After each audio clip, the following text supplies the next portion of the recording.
You don't really know a man until you've walked in his shoes, until you know where they came from and where they're going. Well, what do we got here? His name was Bryson Fox. I begged him for help, told him there was a man trying to kill me. Guess what, mister? He ain't the only one. You got a bounty on your ass. By that point, I was wanted by a number of people. Didn't matter who it was. Somebody had apparently hired a few locals to hunt me down. All that competition and you jump right into my snare? Must be my lucky day. Thought I was a goner. But Bryson, he said he wasn't gonna kill me. Not yet, anyway. You ever tried moving a stiff? Through this terrain? Hell, ain't no reward worth that kind of work. He was curious what they wanted me for. Told him my whole story. How I was a fugitive from the New World historians because I refused to give back their memo. Hard to believe, but Bryson Fox didn't know about the fall. He'd been living alone in the woods going on 5 years.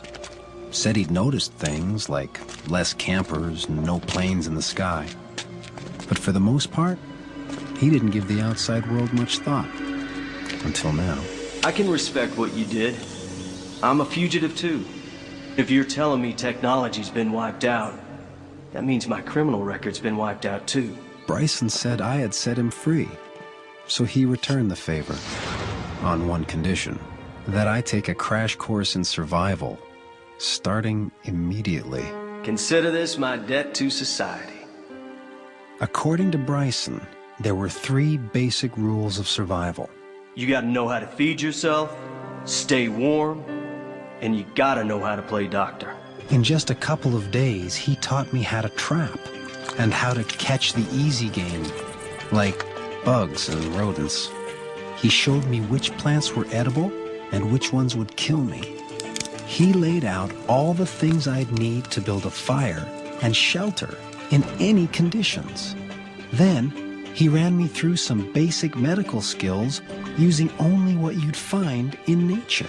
But the most important thing Bryson taught me was that guns were kinda like technology. You become dependent on them to solve your problems. But one day, when all your bullets are gone, you'll be a sitting duck.